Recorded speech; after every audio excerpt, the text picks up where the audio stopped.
There will be no swimming and no people along several beaches in Florida this holiday weekend.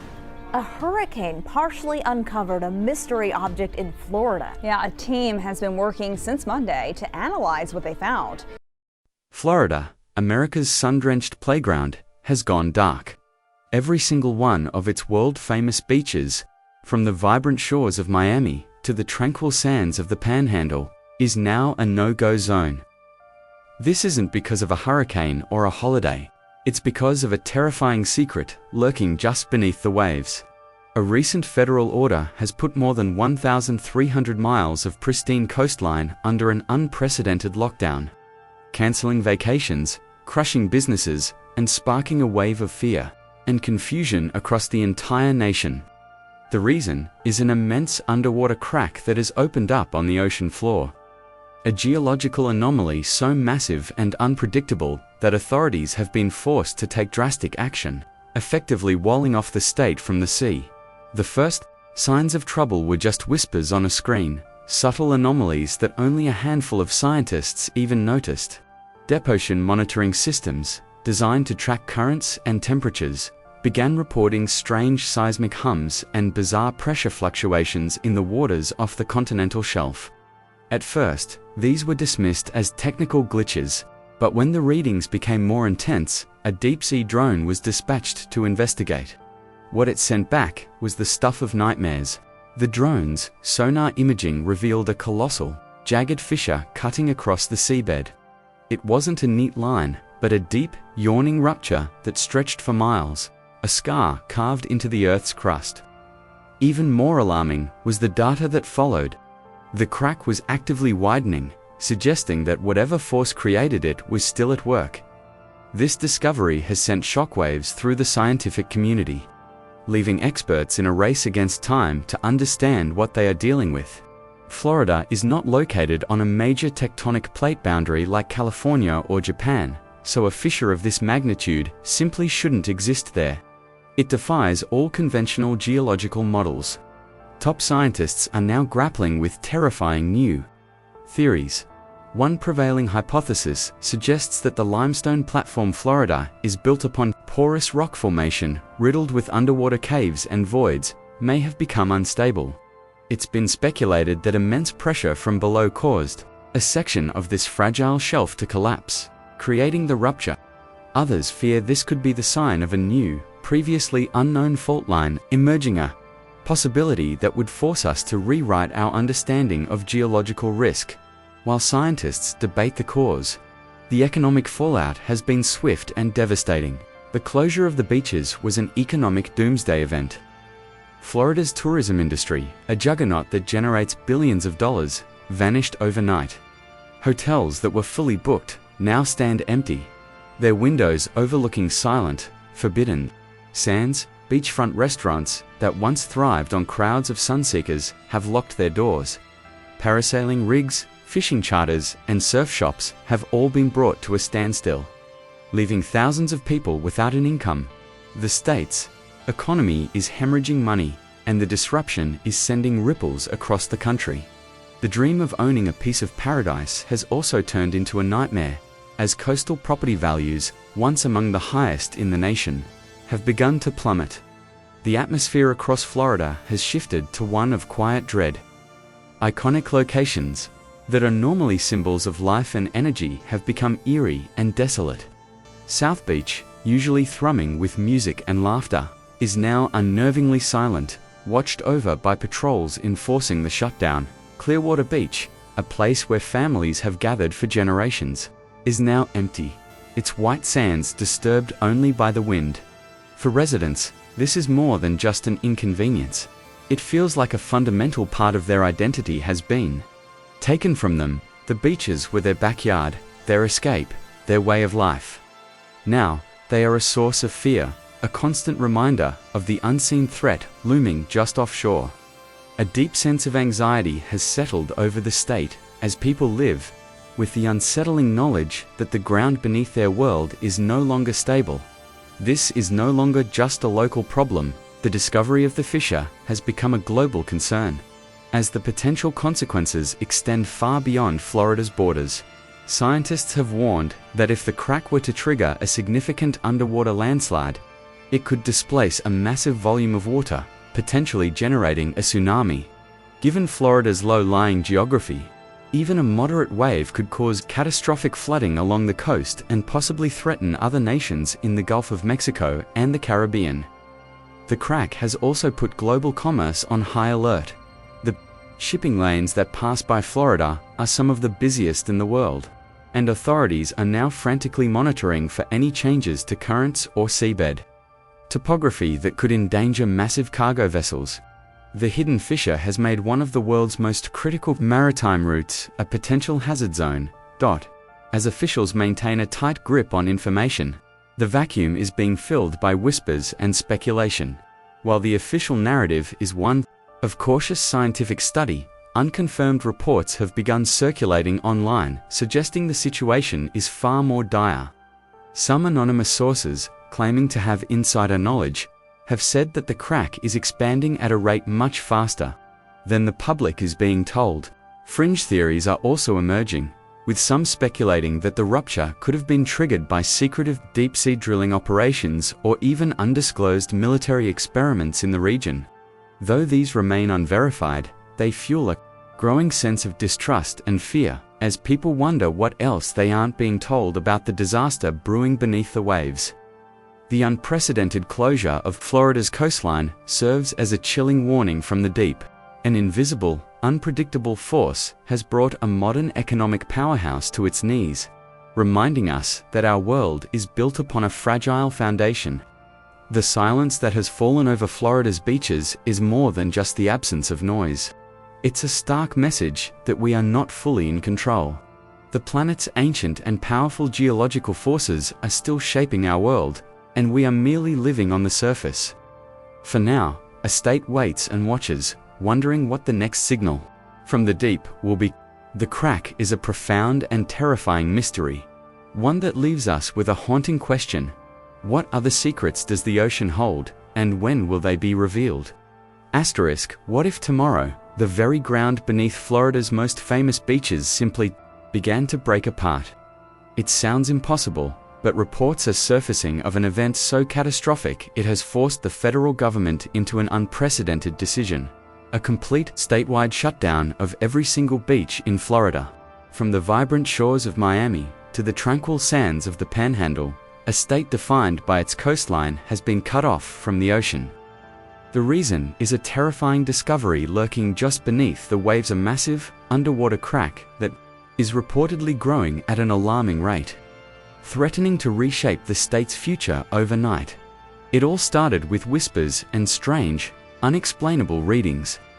For weeks, oceanographic sensors off the Florida coast had been detecting bizarre anomalies, faint unexplained tremors that didn't match any known earthquake patterns, sudden pressure variations in the deep, and chaotic shifts in underwater currents. At first, it was dismissed as an equipment malfunction, but when deep-sea drones were sent to investigate, they sent back sonar images that were nothing short of a nightmare. A colossal fracture was scarring the seabed, a jagged yawning fissure stretching for miles along the continental shelf. This wasn't just a crack, it was an active geological wound, and reports claimed that in some areas it was widening at a terrifying pace. The discovery sent shockwaves through the scientific community and into the highest levels of government, leading to the unthinkable order to seal off all unhoused 300 miles of Florida's coastline immediately. The economic fallout was instantaneous and brutal. Florida's multi-billion-dollar tourism industry, the lifeblood of the state, was erased in the blink of an eye. Imagine the chaos: hotels lining the shore facing a tidal wave of cancellations, airlines grounding flights as millions of vacation plans evaporated, and cruise ships scrambling to reroute away from Florida's ports. But the real devastation was felt on the ground. Small business owners who run parasailing adventures, beachfront restaurants, and souvenir shops saw their livelihoods vanish. One day, they were serving crowds of happy tourists. The next, they were staring at empty beaches cordoned off by federal patrols. Their American dream turned into a financial nightmare. Scientists are now racing against time to understand the horrifying forces at play. Theories are swirling, each more unsettling than the last. Some geologists speculate that Florida's unique limestone foundation, a porous bedrock riddled with underwater caves and sinkholes, may have finally buckled under immense subsurface pressure, causing a catastrophic collapse beneath the seabed. Another, more alarming theory suggests the crack could be a sign of a new, undocumented tectonic stress point. The most terrifying part is that the crack is not stable, it's growing.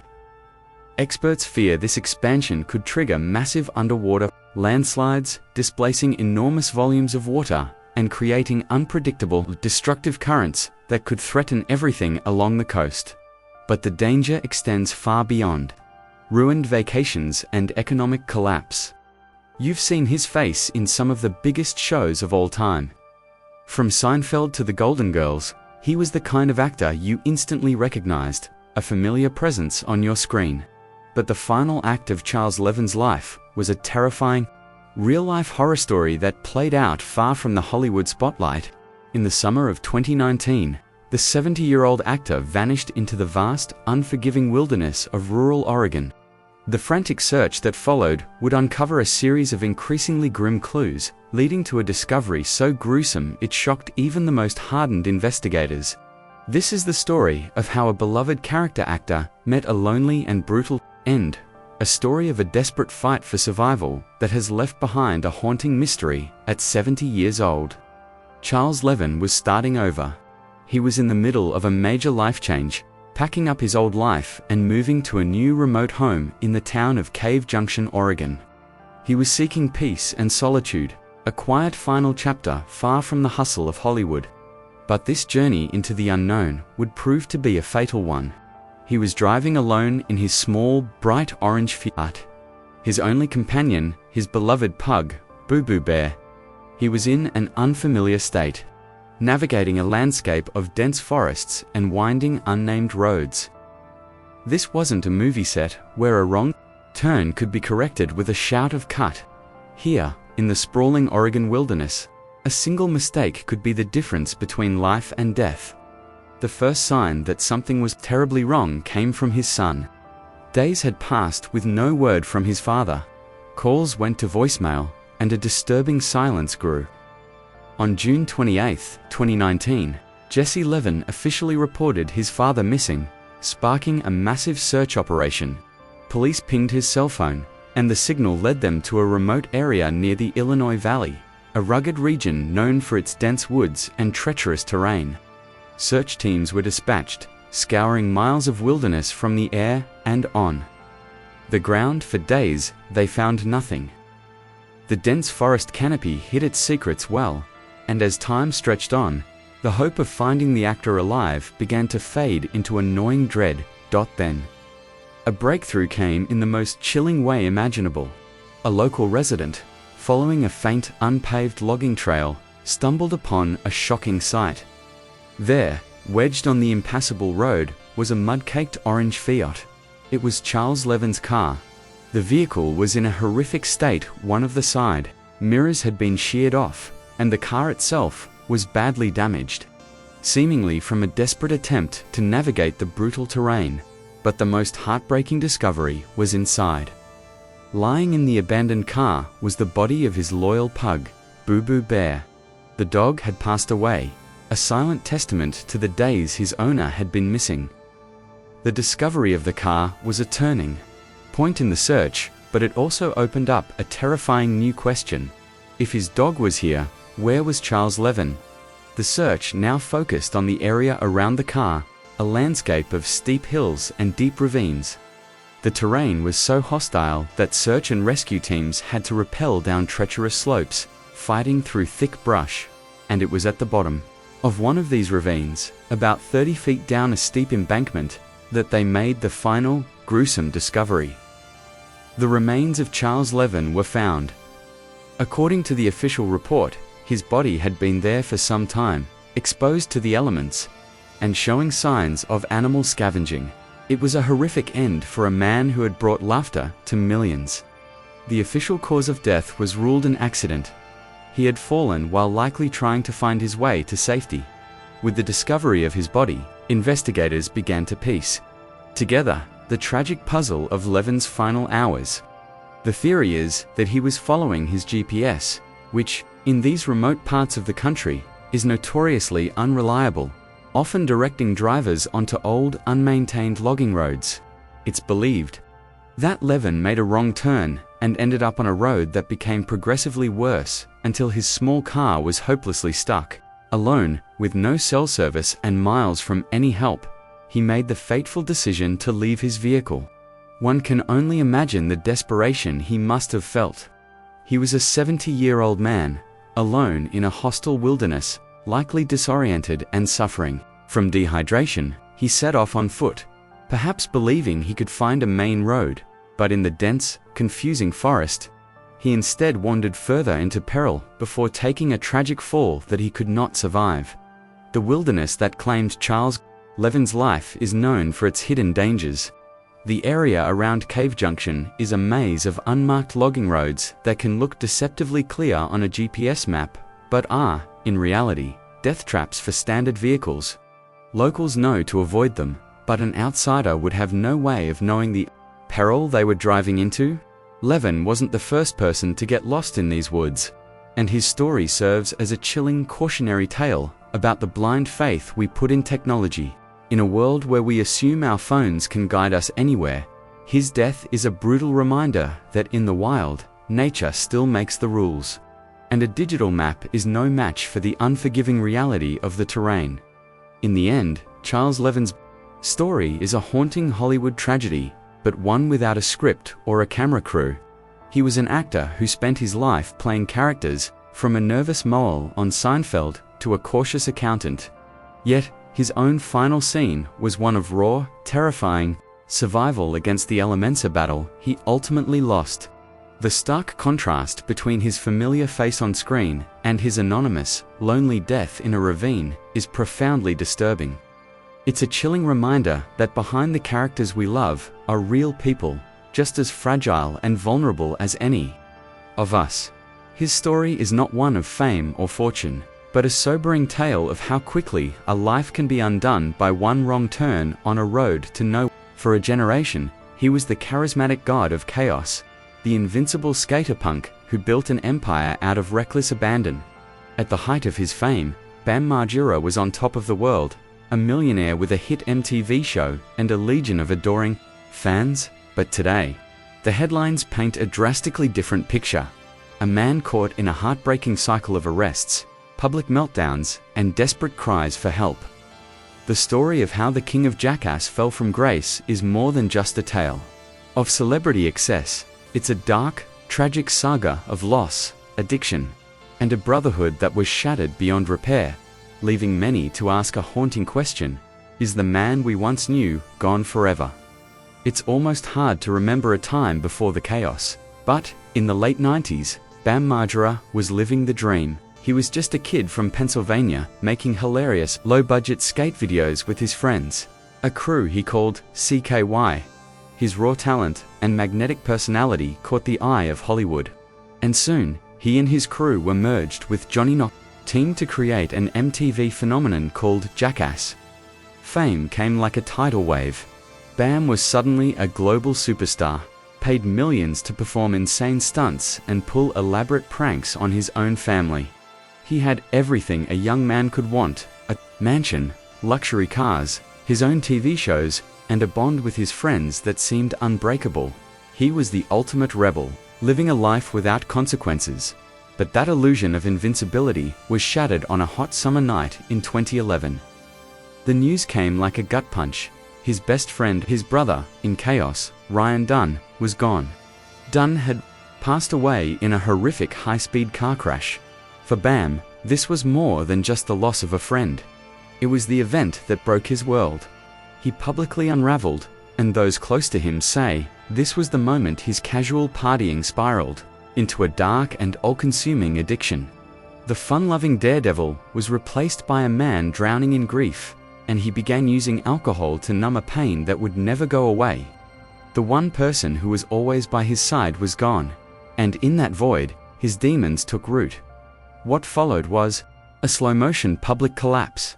The grief and the drinking began to warp his personality, and his life became a spectacle of erratic behavior. Fans watched in horror as he posted incoherent, troubling rants on social media, often looking bloated, unwell, and completely lost. The once sharp-witted prankster was now picking bizarre public fights and getting into legal trouble. He was arrested for DUIs and public intoxication, his mugshots showing a man who looked like a ghost of his former self. His private struggle was now on full display, and the world watched as the hero of a generation began to self-destruct in real time. The breaking point came when the one thing he had left, his jackass family, was torn away from him. When the crew reunited for the fourth movie, Jackass Forever, they offered Bam a lifeline. They wanted him in the film, but only if he could abide by a wellness contract and stay sober. It was a chance to reclaim his life, but he couldn't do it. After reportedly failing to comply with the terms, he was officially fired from the movie. The rejection sent him into a rage. He launched a series of vicious online attacks against his old friends, accusing Johnny Knoxville and director Jeff Tremaine of betraying him. His tirades became so threatening that Tremaine was forced to file a restraining order against him. The Brotherhood was officially dead as his family grew more desperate to intervene. Bam's situation took a controversial turn. He was placed in and out of rehabilitation facilities, sometimes under legal orders, leading to his public cries that he was being trapped against his will. This sparked the Free Bam movement online, with fans comparing his situation to Britney Spears' highly publicized conservatorship. Rumors swirled that he was being controlled and exploited, but the truth was far more complicated. Was this a genuine case of a man being held against his will? Or was it the last-ditch effort of a terrified family trying to save their son from an illness that was actively killing him? It was a cry for help, but no one was sure who to believe. The years since have been a brutal, repeating cycle of hope and despair. Bam would enter a rehab facility, sometimes with the help of celebrities like Dr. Phil or Lamar Odom, and for a brief period, it would seem like he was finally on the path to recovery. Photos would surface of him looking healthier, skating again, and fans would hold their breath, praying this time would be different. But then, the pattern would repeat. Reports would emerge that he had escaped from the facility, followed by news of another arrest for public intoxication or trespassing. Each relapse was a public spectacle. Another painful reminder of how powerful and relentless the disease of addiction truly is. Through all the darkness, there remains one glimmer of hope, one reason he claims he continues to fight: his son, Phoenix. In his more lucid moments, Bam speaks of his deep love for his child and his overwhelming desire to be a good father. This fight is no longer about fame or money. It's about a man battling his inner demons for the chance to have a relationship with his son. His family has said that Phoenix is the one thing that can motivate him to get clean, but it's a race against time. He is fighting to break a cycle of destruction before it costs him the most important thing in his life. Today, Bam Margera exists. In a state of tragic uncertainty, he is a living ghost of a bygone era, a cultural icon whose legacy is being rewritten by his own personal tragedy. His greatest stunts involved cheating death and walking away from impossible situations with a smirk. But now, he is facing the most dangerous stunt of his life, a battle against himself. The pranks are over, the cameras are off, and all that's left is a man fighting for his life. The biggest question is no longer what crazy trick he will pull next, but whether he can pull off the one that truly matters: saving himself.